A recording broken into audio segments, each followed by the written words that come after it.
हाय दोस्तों, मैं यशवंत गौरव Purvanchal career classes में आप सभी लोगों का स्वागत करता हूं। दोस्तों, प्राणियों के पोषण में पार्ट 1 हो चुका था। पार्ट 2 लेकर आपके सामने उपस्थित हैं। आशा करते हैं कि आप स्वस्थ होंगे, मस्त होंगे और अपनी पढ़ाई में व्यस्त होंगे। तो आइए दोस्तों, हम लोग देर ना करते हुए शुरू करते हैं अपनी टॉपिक को। जो टॉपिक का शीर्षक था आपका क्या था? प्राणियों में पोषण। तो प्राणियों में पोषण में हमारा जो पार्ट है ये पार्ट 2 है, क्योंकि पार्ट 1 हमने आपको पढ़ा दिया था। तो पार्ट 1 हमने पढ़ा दिया दोस्तों। पार्ट 1 में हमने डायग्राम से आपको बड़े अच्छे से समझाने की कोशिश की थी। आशा करते हैं आपको समझ में भी आया होगा। तो चलिए हम देखते हैं पार्ट 2। पार्ट 2 में देखिए दोस्तों, हम देखते हैं सबसे पहले पाचन के चरण। पाचन तो हम लोगों ने देख लिया था कि पाचन क्या होता है।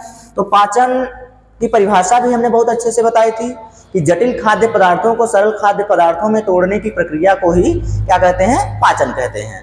तो हमने ये पढ़ लिया था। उसके बाद हमें देखना है पाचन के चरण। तो पाचन के चरण का मतलब, एक मिनट दोस्तों, पाचन के चरण से पहले हम लोग देखेंगे पाचन तंत्र। क्या देखेंगे? पाचन तंत्र। पाचन तंत्र देख लें, उसके बाद हम पाचन के चरण देखें तो ज्यादा अच्छा होगा। ये देखिए पाचन तंत्र। तो दोस्तों, पाचन तंत्र में हमारे कौन कौन से अंग होते हैं, पाचन के लिए कौन कौन से अंग आवश्यक होते हैं, उनको सामूहिक रूप से हम लोग क्या कहते हैं? पाचन तंत्र कहते हैं। ठीक दोस्तों, तो आइए पहला देखते हैं क्या है।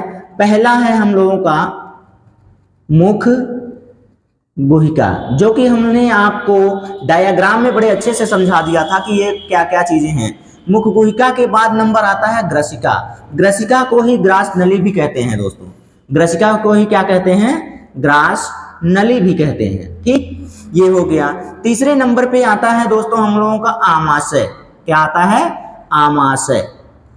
फिर उसके बाद दोस्तों चौथे नंबर पे, जब तीसरे नंबर पे आमाशय आ गया, तो उसके बाद हम लोगों का आता है, आमाशय के बाद जो अंग आता है वो होता है छोटी आंत। क्या होता है? छोटी आंत। अब छोटी आंत को क्षुद्रांत भी बोलते हैं। छोटी आंत, छोटी आंत को हम लोग क्या बोलते हैं? क्षुद्रांत भी बोलते हैं। क्षुद्रांत। ठीक दोस्तों, ये बोलते हैं। उसके बाद पांचवें नंबर पे जो आता है वो होता है बड़ी आंत। क्या होता है? बड़ी आंत, जिसे हम लोग बृहदांत्र बोलते हैं। बड़ी आंत या बृहदांत्र। बृहदांत्र ये होता है। ठीक, उसके बाद छठे नंबर पे जो आता है हमारा पाचन तंत्र में, पाचन तंत्र का जो छठा अंग होता है वो क्या होता है दोस्तों? वो होता है मलाशय। क्या होता है? मलाशय। ठीक दोस्तों, हमने सबके बारे में डायाग्राम में बड़े अच्छे से आपको समझा रखा था। अगर डायाग्राम फिर से आप देखना चाहते हैं तो देखिए, डायाग्राम में थोड़ा सा हम फिर से चर्चा कर दे रहे हैं आपके लिए। तो ये हो गया आपका, यहाँ से ये भाग आया, ये हो गया हमारा मुख गुहिका। ये हमारा क्या हो गया? मुख गुहिका। फिर उसके बाद ये जो नली नुमा होती है यहाँ से यहाँ तक, ये हो गया। फिर उसके बाद यहाँ से हम बना देते हैं अपना आमाशय। आमाशय आ गया। ठीक दोस्तों, ये हो गई हमारी ग्रसिका। ये देखिए यहाँ से यहाँ तक का पार्ट हमारा ग्रसिका हो गई। ग्रसिका के बाद जो आता है दोस्तों वो क्या हो गया हमारा? देखिए ये आमाशय बन गया।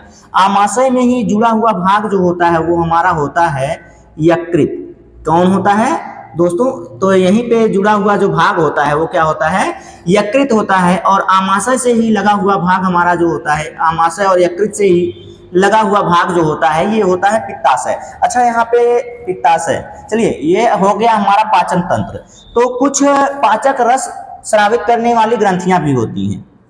क्या होती हैं? पाचक रस स्रावित करने वाली, स्रावित, अगर इस तरह से नहीं, स्रावित इस तरह से लिखा जाए दोस्तों, ऐसे ही लिखा ही जाता है। स्रावित करने वाली ग्रंथियां, पाचक रस स्रावित। पाचक रस का मतलब भोजन के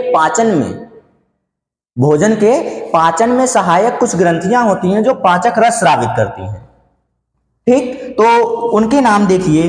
पहला हो गया यकृत, दूसरा हो जाता है आपका, पहला यकृत हो जाए, तो दूसरा क्या हो जाएगा, दूसरा आपका हो गया पित्ताशय, क्या हो गया, पित्ताशय हो गया। तीसरा आपका देख लें तो तीसरा अग्न्याशय, क्या हो गया, अग्न्याशय, अग्न्याशय। ठीक, अग्न्याशय के बाद चौथे नंबर पे देख लिया जाए तो यहीं पे होती हैं लाला ग्रंथियां, लाला ग्रंथियां, जबकि लाला ग्रंथियां को अगर पहले भी लिख दीजिए तो कोई दिक्कत नहीं होने वाली। ठीक, ये हो गए पाचक रस स्रावित करने वाली ग्रंथियां आपकी। ठीक, तो अब पहले यहाँ पे हम डायग्राम बना रहे थे, तो डायग्राम तो दोस्तों दिक्कत हो जाएगी, अब छोटा सा करना पड़ेगा। चलिए छोटे में बना दे रहे हैं आपका, ये देखिए यहाँ पे बड़ी आंत बना दे रहे हैं, बड़ी आंत बनाएंगे तब भी दिक्कत है। चलिए इसे साफ कर देते हैं, उसके बाद डायग्राम बना दे रहे हैं यहाँ से यहाँ तक। इसको अभी हम बाद में लिख दे रहे हैं, स्रावित करने वाली ग्रंथियां। चलिए इसको अभी बाद में हम कर दे रहे हैं। ठीक, डायग्राम थोड़ा सा फिर से एक बार देख लीजिए आप, तो ये बन जाएगा आपका बड़ी आंत,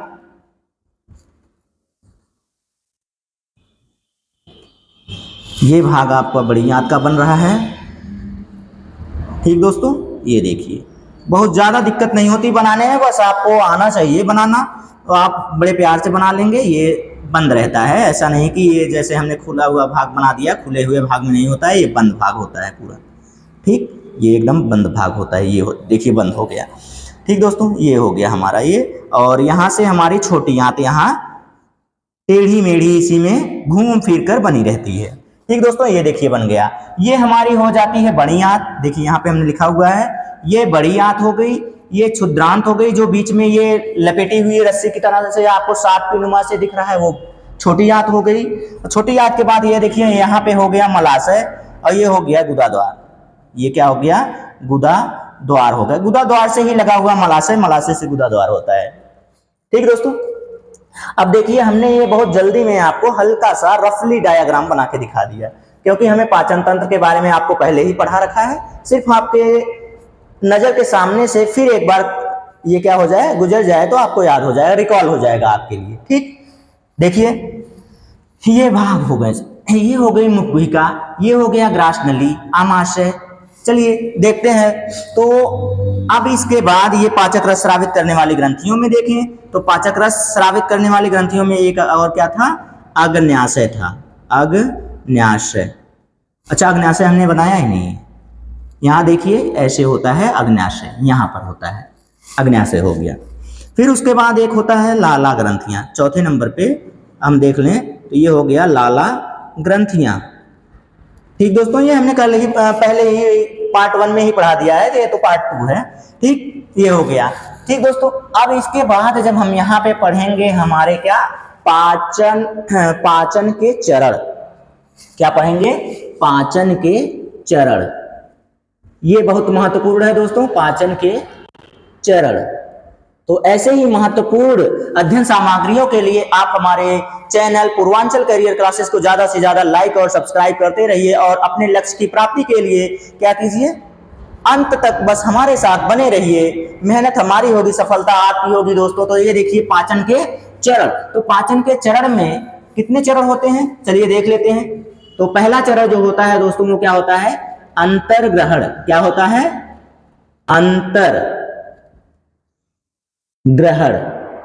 पहला चरण क्या होता है दोस्तों, अंतर्ग्रहण होता है। अभी ये अंतर्ग्रहण होता क्या है, सभी चरण को लिखते हुए समझाते हुए चले चलते हैं, बहुत ज्यादा नहीं है, थोड़ा थोड़ा। आपके कक्षा 7 में है अभी ये पार्ट, तो कक्षा 7 में थोड़ा सा है, फिर 8 में और बढ़ा होगा, तो इसी तरह से आगे बढ़ता चला जाएगा। छोटे छोटे पार्ट में आपको पढ़ाते चलें, ताकि आपको उबाऊ ना हो, आनंद पूर्वक हम पूरे क्लास को सीखते चले चलें। ठीक दोस्तों, पूरी टॉपिक को सीखते हुए चलेंगे। तो ये अंतर्ग्रहण क्या होता है, ये मैंने आपको पहली पार्ट 1 में भी बता दिया था। पार्ट 1 में क्या बताया था कि हाथों द्वारा भोजन को मुख में ले जाने की क्रिया को ही क्या कहते हैं, अंतर्ग्रहण कहते हैं। हम लोग देख सकते हैं भोजन का अंतर्ग्रहण भी लिख सकते हैं इसको। अंतर्ग्रहण को क्या कह सकते हैं, भोजन का अंतर्ग्रहण। भोजन को ग्रहण करना, भोजन को ग्रहण करना, तो भोजन ग्रहण कहाँ करेंगे, ये देखिए मुख गुहिका में, मतलब हमारे मुख में, मुख में ही हम क्या करेंगे, भोजन का ग्रहण करते हैं। तो ठीक है दोस्तों, वहां पे होती हैं हमारी लाला ग्रंथियां। वहां पे क्या होती हैं, लाला ग्रंथियां का मतलब क्या होता है दोस्तों, लाला आप पहली बार सुन रहे होंगे। लाला ग्रंथियों को ही लार ग्रंथियां कहते हैं। पैरोटिड ग्रंथि, अधोहानु ग्रंथि, अधोजिह्वा ग्रंथि, ये जो ग्रंथियां होती, 3 जोड़ी ग्रंथियां होती हैं आपकी लाला ग्रंथियों में, तो मुख में ही होती हैं, हमारे जबड़े के नीचे, जीभ के नीचे, यहां से देखेंगे तो लार निकलती रहती है, लार निकलती रहती है। जब हम भोजन खाते हैं तो भोजन थोड़ा सा सूखा होता है तो उसमें ये मिलकर लुगदी बना लेती हैं, भोजन में क्या करती हैं, मिलकर लुगदी बना लेती हैं। मुख से ही आपका पाचन शुरू होना हो जाता है।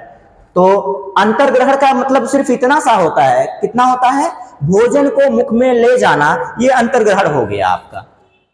ये क्या हो गया, अंतर्ग्रहण। भोजन को हाथों द्वारा भोजन को मुख में ले जाने की जो प्रक्रिया है दोस्तों, उसी को हम अंतर्ग्रहण कहते हैं। बस इतनी सी बात थी। फिर इसके बाद नंबर आता है दूसरे का। दूसरा नंबर क्या होता है, वो होता है पाचन। पाचन हमारे मुख से ही शुरू हो जाता है। पाचन कहां से शुरू हो जाता है दोस्तों, मुख से। देखिए मुख में जैसे ही भोजन गया, वहीं से हमारे दांत उसको चबाकर, जिह्वा उसको क्या करते हैं, लार को मिलाती है, तो वहीं से हमारा पाचन जो होता है वो शुरू हो जाता है। बकल कैविटी से ही शुरू होना पाचन का शुरू हो जाता है। ठीक, तो यहीं से जब पाचन शुरू हो गया तो पाचन का मतलब मैंने बता ही दिया है। ठीक, अब यहां से देखते हैं, तो यहां से जब ये ग्रसिका में आता है भोजन, ग्रसिका का क्या कार्य होता है, तो ग्रसिका का कार्य सिर्फ इतना होता है दोस्तों, रास्ता प्रदान करना। भोजन को मुख से आमाशय तक जाने का रास्ता, देखिए भोजन को मुख से आमाशय तक जाने का रास्ता प्रदान करना ही किसका कार्य होता है, ग्रसनी या ग्रास, ये ग्रसिका या ग्रास नली का कार्य होता है। इसको भोजन नली भी कहते हैं, इसको भोजन नली भी कहते हैं। तो यहां से ये आमाशय में आ जाता है। तो आमाशय में दोस्तों क्या होता है, आमाशय में हाइड्रोक्लोरिक एसिड होता है। क्या होता है, हाइड्रोक्लोरिक अम्ल होता है, श्लेष्मिक हाइड्रोक्लोरिक अम्ल होता है। श्लेष्मल पदार्थ होते हैं, श्लेष्मल पदार्थ, और क्या होते हैं, हाइड्रोक्लोरिक एसिड होता है, जो भोजन को तोड़ देता है, भोजन को फिर से पचा देता है, पका देता है, बढ़िया से भोजन को पकाकर पचा देता है। ठीक, यहां जब ये हो जाता है तो फिर दोस्तों पाचन का कार्य यहां तक हुआ। तो पाचन के बाद दोस्तों यहां तक आमाशय तक उसका पाचन हुआ। आमाशय के बाद अब देखिए आमाशय में पहुंच गया भोजन। आमाशय के बाद भोजन पहुंचता है छोटी आंत में। तो छोटी आंत में जब भोजन पहुंचता है ना दोस्तों, तो छोटी आंत में पहुंचने से पहले देखिए बीच में लगा हुआ है क्या, यकृत, और यकृत के साथ लगा हुआ है पित्ताशय। यकृत लगा हुआ है, यकृत के साथ ही लगा हुआ है क्या, पित्ताशय। तो ये देखिए यकृत हमारे शरीर की सबसे बड़ी ग्रंथि, ये मैंने पहले भी बता दिया है आपको। हमारे शरीर की, मानव शरीर की सबसे बड़ी ग्रंथि है कौन, यकृत। बार बार पूछा जाने वाला है, इसको हमेशा नोट करके रखिएगा दोस्तों, बार बार पूछा जाने वाला है। आप पिछले विगत प्रश्न पत्रों को देखेंगे, उसमें जरूर मिल जाता है कि सबसे बड़ी यकृत का नाम बताइए, सबसे बड़ी ग्रंथ का नाम बताइए। ठीक, तो कौन होती है, यकृत होती है। तो आइए फिर, ये जो यकृत होता है ये पित्त रस स्रावित करता है। क्या करता है, पित्त रस स्रावित करता है। क्या करता है, पित्त रस स्रावित करता है। और ये जो यकृत होता है ये हमारे पेट के दाहिनी ओर, पेट के क्या होता है, उदर में दाहिनी ओर या दक्षिणी ओर स्थित होता है। और कैसा होता है, ये जो यकृत है ये लाल रंग का, लाल प्लस भूरे रंग का क्या होता है, ग्रंथि होती है। लाल भूरे रंग की ग्रंथि होती है।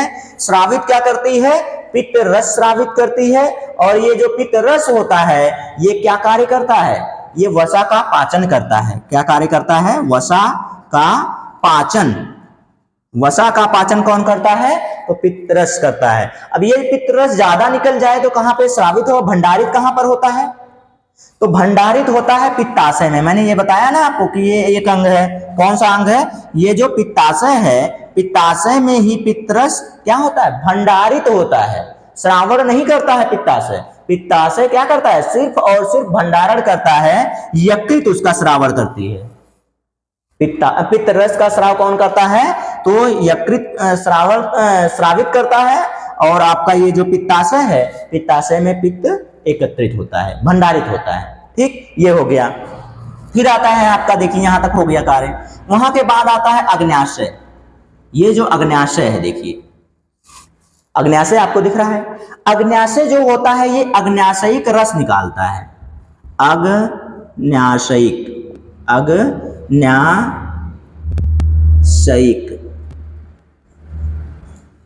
अग्न्याशयिक रस स्रावित करता है। ये जो अग्न्याशयिक रस है दोस्तों, ये हल्के पीले रंग का होता है और इसका कार्य क्या होता है दोस्तों, तो इसका कार्य यही होता है कि कार्बोहाइड्रेट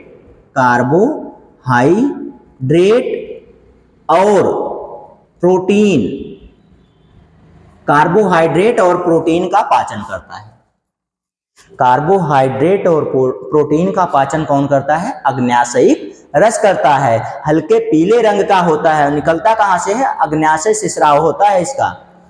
अग्न्याशय देखिए यहाँ पे है अग्न्याशय, अग्न्याशय से ही अग्न्याशयिक रस स्रावित होता है और पाचन किसका करता है? कार्बोहाइड्रेट और प्रोटीन का पाचन करता है।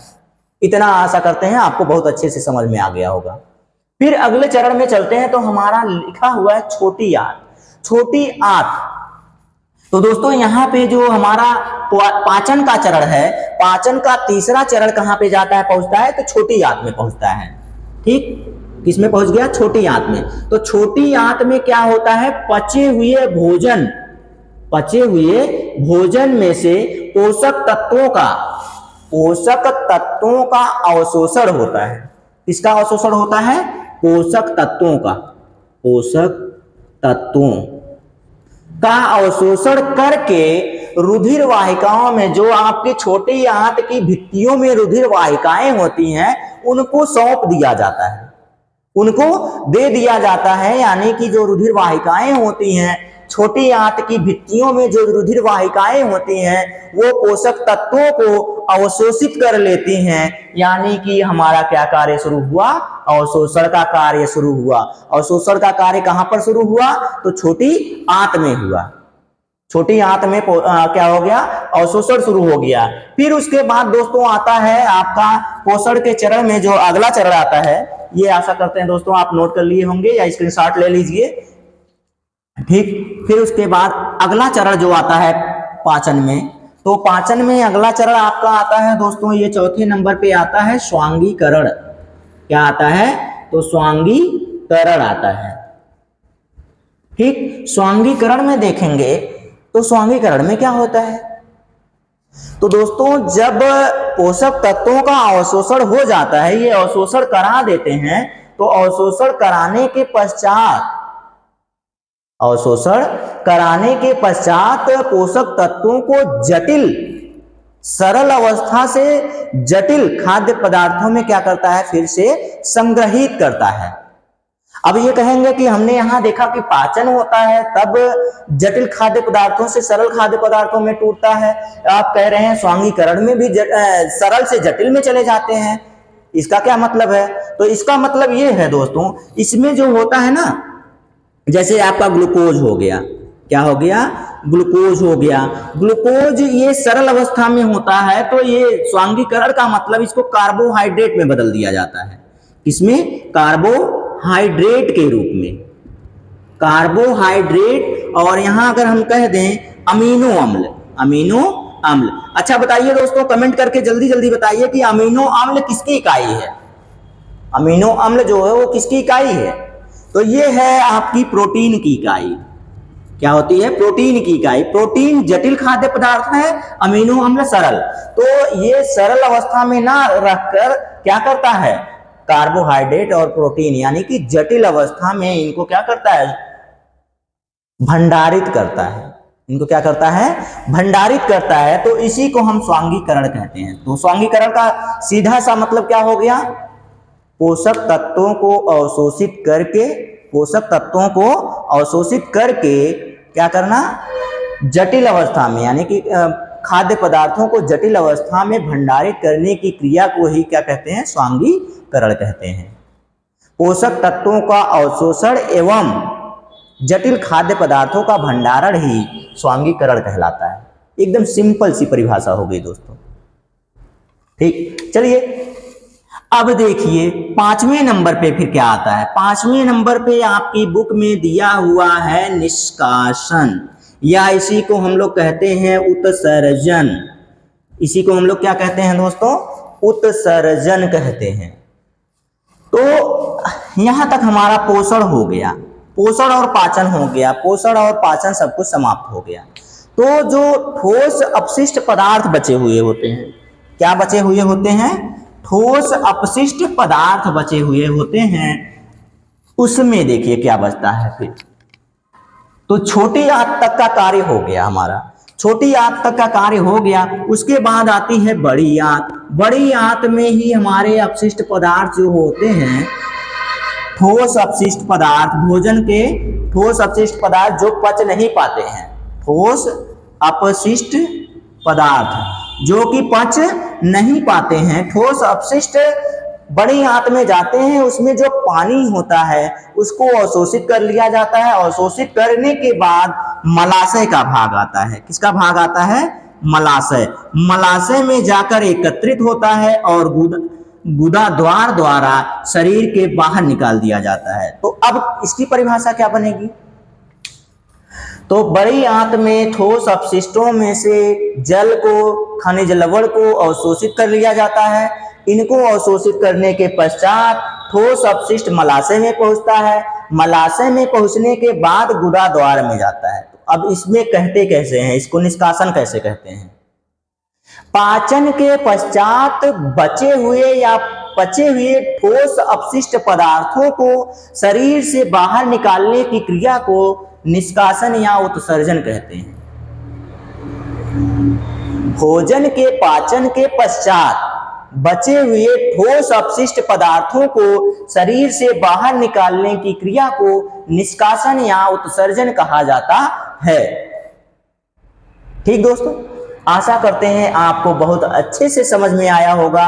एक एक बिंदु आपको बहुत अच्छे से क्या हुआ होगा? स्पष्ट हुआ होगा दोस्तों, क्लियर हुआ होगा। तो चलिए कुछ अन्य पॉइंट है, कुछ महत्वपूर्ण फैक्ट हैं, इसमें इंपॉर्टेंट फैक्ट हैं जो आपको जानना जरूरी होते हैं। कभी कभी ऐसा होता है दोस्तों कि जो टॉपिक होती है हमारी, टॉपिक से ना पूछ करके जो महत्वपूर्ण बिंदु दिए होते हैं उनसे प्रश्न पूछ लिए जाते हैं। जैसे कि आपकी बुक में दिया हुआ है स्टार फिश के बारे में, तो ये स्टार फिश, अब स्टार फिश के बारे में जब दिया हुआ है तो देखते हैं स्टार फिश दिया क्यों है। इसको तारा मछली कहते हैं। क्या कहते हैं? तारा मछली। यानी कि इसका आकार कैसा होगा? तब इसका आकार कैसा होगा?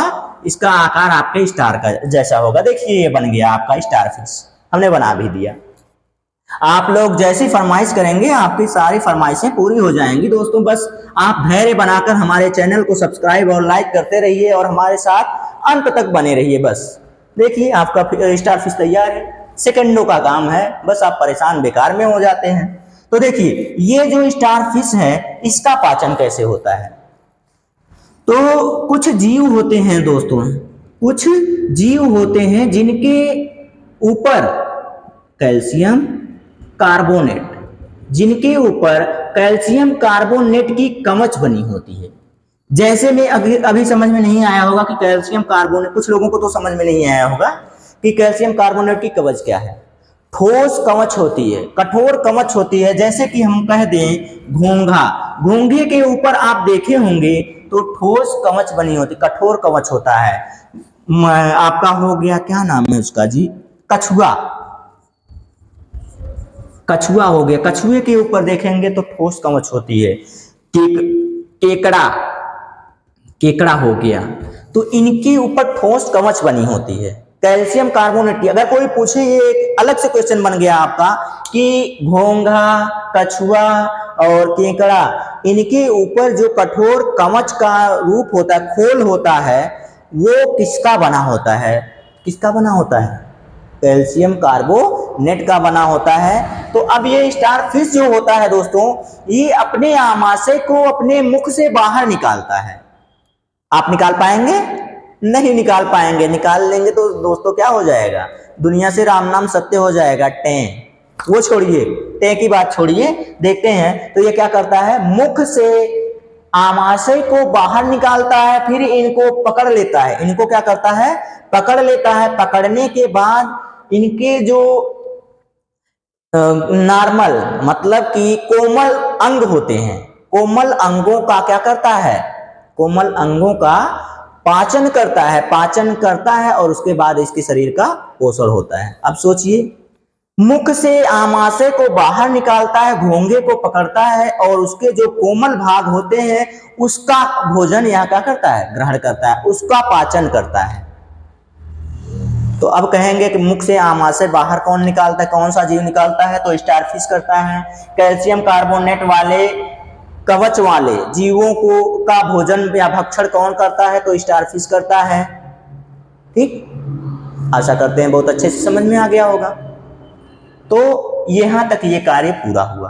फिर इसके बाद देखते हैं दोस्तों, हमारी कुछ और टॉपिक बची हुई हैं आपके इस चैप्टर में, तो उनको भी ले लेते हैं। जैसे घास को भोजन के रूप में ग्रहण करने वाले जीव, घास को भोजन के रूप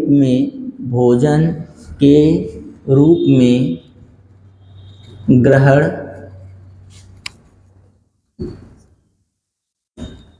करना, तो कैसे करते हैं ये देखते हैं। तो भोजन घास को ग्रहण कौन करता है, सबसे पहला मतलब ये हो गए शाकाहारी। शाकाहारी जीव जो होते हैं वही घास फूस को क्या करते हैं, ग्रहण करते हैं। क्या करते हैं, घास फूस को ग्रहण करते हैं। ठीक, ये हो गया। तो अब देखिए इसमें जो जीव होते हैं, जैसे आपका हाथी हो गया, घोड़ा हो गया, हिरन, अन्य सभी जो जीव होते हैं जो घास खाते हैं, तो देखते हैं बैल हो गया, गाय हो गया, जान लीजिए ये आपको सामान्यतः मिल जाते हैं। गाय और भैंस आप देखते होंगे घास खाती हैं, घास को निगल जाती हैं जल्दी जल्दी, पूरी तरह से उनका पाचन नहीं करती हैं, उनको निगल जाती हैं। उनको निगलती हैं तो एकत्रित कहाँ करती हैं, रूमेन में। ये जो जानवर हैं, ये जो जीव हैं आपके घास खाने वाले जीव होते हैं, वो घास को पहले निगल जाते हैं, निगलने के बाद उसको एकत्रित कहाँ रखते हैं, तो रूमेन में रखते हैं। रूमेन को इनका क्या कहा जाता है, प्रथम आमाशय कहा जाता है। क्या कहा जाता है, तो इनको कहा जाता है प्रथम आमाशय। इनका ये प्रथम आमाशय होता है, यहाँ पर एकत्रित करते हैं। फिर उसको क्या करते हैं, धीरे धीरे बाहर निकाल कर अपने मुंह को चलाते रहते हैं।